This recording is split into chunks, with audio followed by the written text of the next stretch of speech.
কি এটা? লবঙ্গ। ঠাম্মি বলেছে সবসময় একটা মুখে রেখে দিবি। লবঙ্গ শুনলেই না লবঙ্গ লতিকার কথা মনে পড়ে। সে আবার কে বাছা? ফুলঝুরির মতো আরেকজন কেউ? বল, চলন্ত ট্রেনের জানলা দিয়ে ঠিক একবার মাত্র দেখেছিলি? দূর টিনটিনদা, ওই একশোটা সিনেমা হয় নাকি? তার জন্য কাহানি দরকার হয়, ফির কাহানি মে টুইস্ট। তাছাড়া লবঙ্গ লতিকা কোনো মেয়ের নাম নয়, মিষ্টির নাম। ইয়া পুরু, চার চৌকো, ঘিয়ে ভেজে রসে ফেলা, আর মাঝখানে এই এক পিস লবঙ্গ গোঁজা। এই টিনটিন, তুই কেন ওর সাথে এত কথা বলছিস বলতো? 10টায় কল টাইম, ও না দাঁত মেজেছে, না স্নান করেছে, না ব্রেকফাস্ট খেয়েছে। বললাম তো সব মিলিয়ে 7.5 মিনিট লাগবে। তো প্যানিক করেন কেন বলুন তো? দাঁড়া, এটা আমার বার্থডেতে অনুসর দিয়ে দেওয়ার স্কার্ফ। এটা আমি নিজে কখনো পরিনি। তো কে দিয়েছে তোমাকে এটা? কে দেবে? আপনি তো বললেন গলায় কিছু জড়িয়ে নাও, তাই আপনার ঘর থেকে আমি নিয়ে নিলাম। হ্যাঁ, আর এই দাঁতটা? ওইটা তো ওই কোনাটা চায়ের কাপে তখন ডুবে গেল না। আরে ছাড় না, বাদ দে না, আমি ওকে শোয়ের পর দেখে নিচ্ছি। এই যা।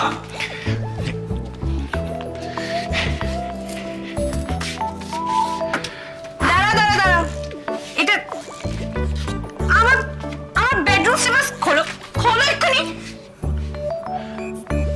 বড্ড হিংসুটে তো আপনি।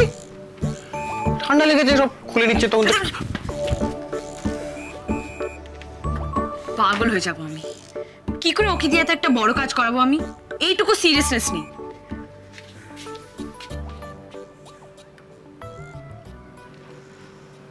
ঝিনুক, তুই এই শোটা তোর নিজের কনভিকশন থেকে করছিস তো? মানে আমার তো মনে হচ্ছে এটা একটা লড়াই চলছে তোর আর অয়নের, আর গোড়া সেখানে তোর গুটি।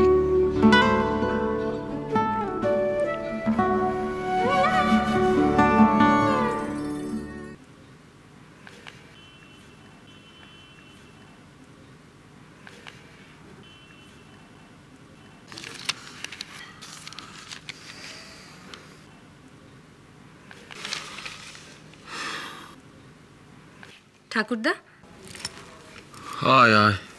বইগুলো এই রে,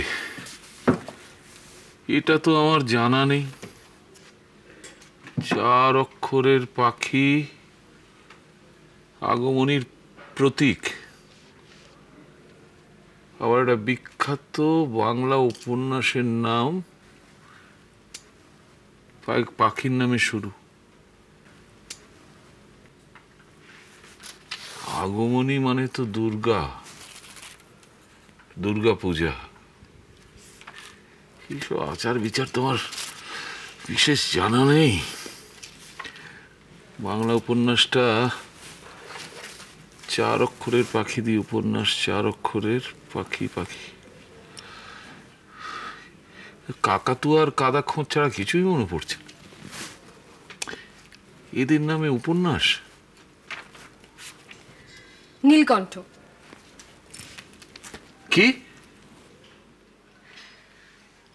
বাংলা উপন্যাস নীলকণ্ঠ পাখির খোঁজে, অতীন বন্দ্যোপাধ্যায়ের লেখা। আগে দুর্গাপূজা শুরু হওয়ার আগে, বোধহয় বোধনের আগে, কোথাও নীলকণ্ঠ পাখি উড়িয়ে দিয়ে দেবীর আগমন বার্তার ঘোষণা করা হতো। বাহ, চমৎকার! এটা তো আমার জানা ছিল না। দিদি ভাই, তুই একটা কাজ কর, মানে তুই যেরকম নিজের কাজকর্ম করিস সেগুলো করবি, কিন্তু মাঝে মধ্যে এ ঘরে একটু এসে উঁকি দিয়ে যাবি, বুঝলি? মানে আমি যদি কোথাও আটকে যাই,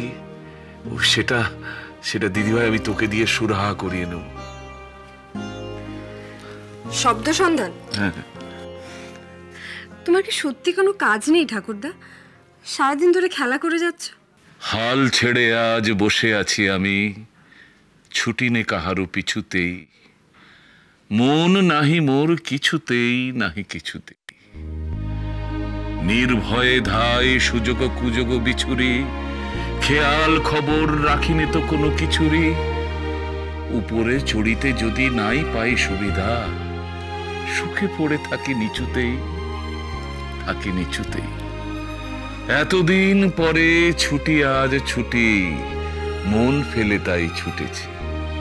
তাড়াতাড়ি করে খেলা ঘরে এসে জুটেছি।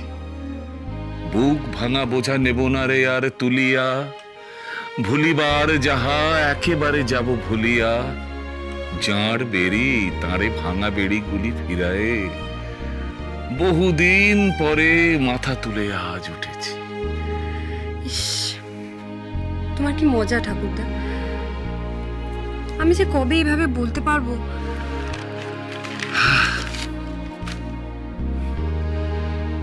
এক ভারী কঠিন প্রশ্ন দিদি ভাই। আমার কি মনে হয় জানিস, জীবনে এরকম পরিপূর্ণ ছুটি হাতে গোনা দু একবার মাত্র আসে। এই ছুটির আনন্দটা নিরেট, এর মধ্যে কোনো ফাঁক নেই। ছুটির আনন্দ মানে ছুটির আনন্দ, তার আবার নিরেট আর ফাঁপা কি? ধর স্কুলে ছুটির ঘন্টা পড়ল, তুই খুশি হয়ে উঠতে গিয়ে উঠতে পারলি না। তোর হঠাৎ মনে হলো তাড়াতাড়ি বাড়ি ফিরতে হবে, অঙ্কের ক্লাস, মাস্টারমশাই, তারপর ঠাকুরদার গানের ক্লাস। অর্থাৎ তোর ছুটির আনন্দটা ভাগ করে নিল সকলে। বুঝেছি, তার মানে এখন তুমি নিশ্চিন্ত, কোনো দিকে কোনো চিন্তা নেই। হ্যাঁ, শুধু তোমার শব্দ সন্ধান ছাড়া।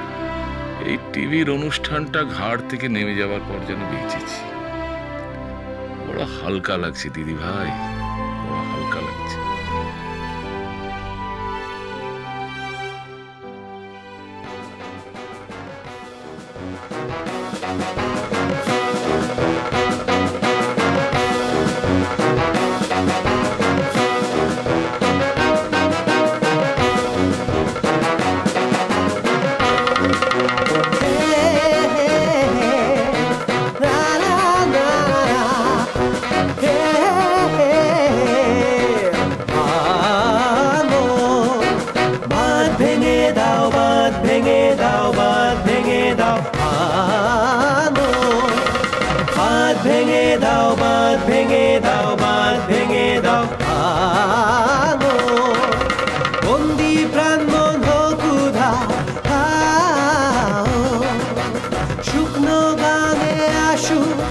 জীবনের বন্যার উদ্যম কৌতুক শুকনো গানে আসু, ভাঙনের জয় গান গাও, ভাঙনের জয় গান গাও, ভাঙনের জয় গান গাও।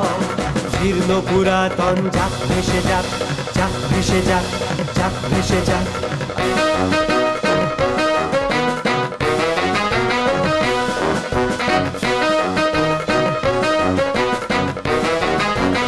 আমরা শুনেছি ওই মা ভই মা ভই মা ভই, আমরা শুনেছি ওই মা ভই মা ভই মা ভই।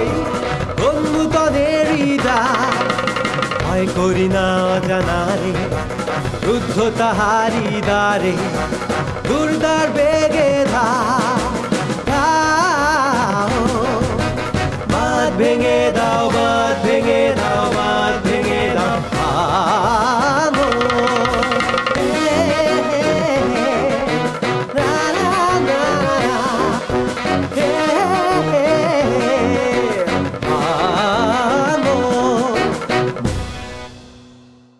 যা, এবার ফাঁকা মাঠে গোল দে তোরা। চন্দ্রশেখর দেব টিভি প্রোগ্রাম করছেন না। কি? জানতাম, দাদু আমার দেখেই পালিয়েছে। যা ঝিনুক, এবার তোর লড়াইয়ের কি হবে?